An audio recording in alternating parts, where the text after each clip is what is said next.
Hi, I'm Jackie. And I'm Ashley. Welcome to The Witching Hour. This is a special weekend brunch edition. Ooh, I love that. That is fun.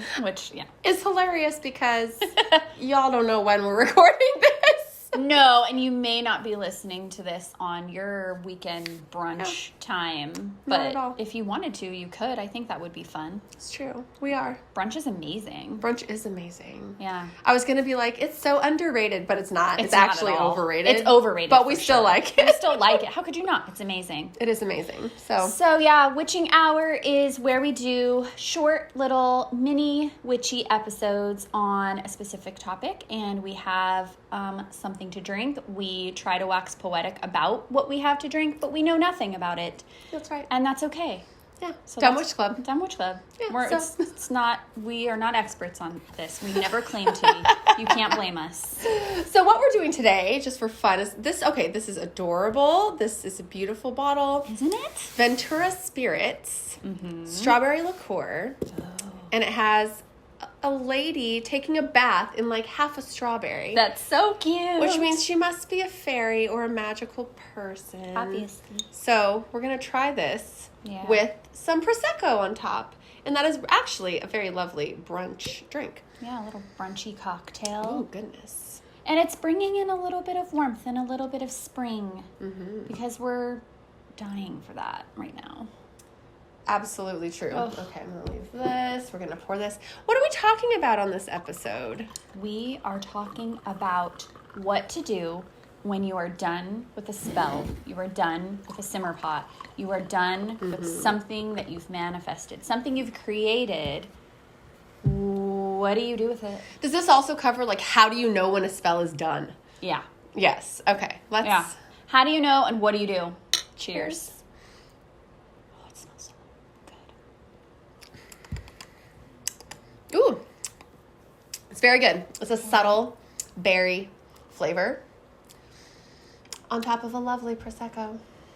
It's such a good Prosecco. Okay, maybe it's That not. is. Like we said, we're not experts on this. No, but we like this one a lot. Yeah, I really this like La this Marca Prosecco, sparkling wine. Mm-hmm. It's good. just We use it a lot. It's solid. It doesn't like over. It's not overbearing on other flavors. It doesn't muddy the bouquet. No. You said something about bouquet last time. I know. It's Seriously. stuck with me. I've thought about it I know. once a week ever since you said it. It's amazing. It's great. I love it.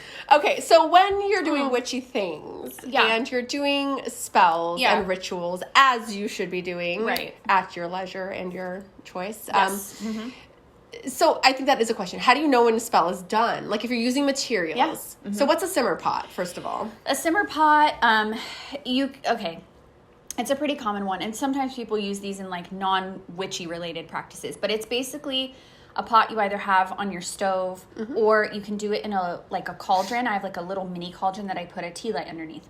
It's so cute. It's cute and it's like very easy to use, and I live in an apartment, so it works out for me.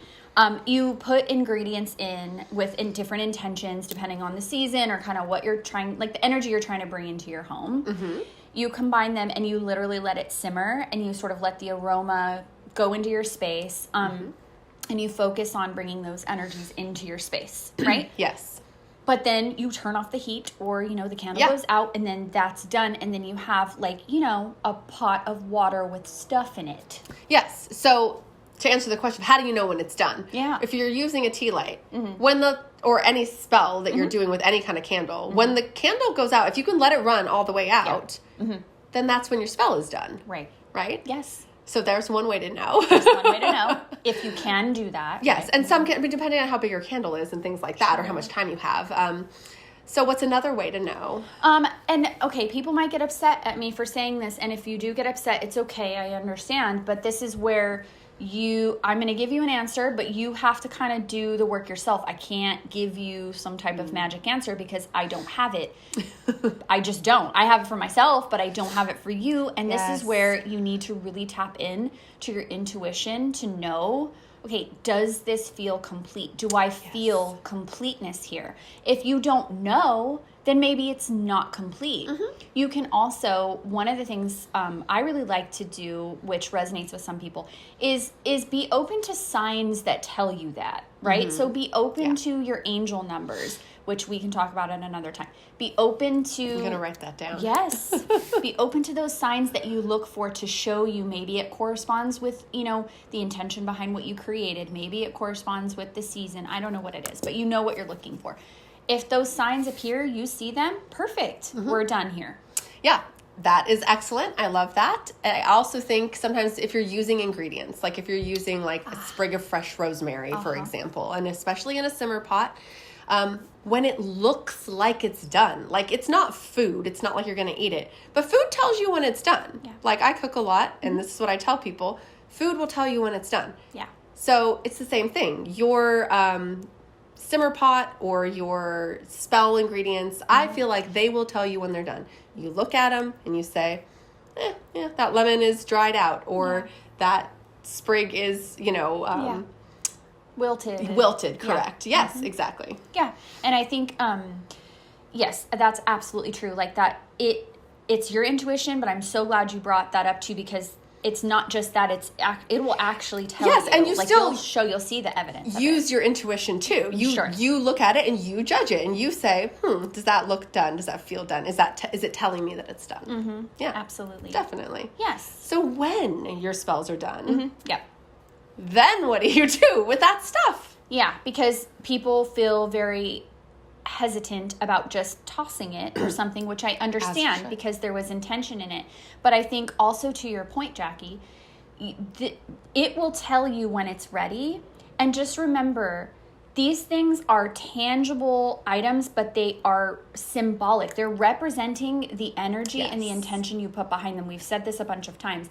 The intention is more important. So those intentions, they're already out in the ether. They're already out. That is such a great point. That stuff, it's kind of like almost like the body. You don't need the body anymore. The spirit is out of it. Yes. So what can you do? Whatever feels right to you.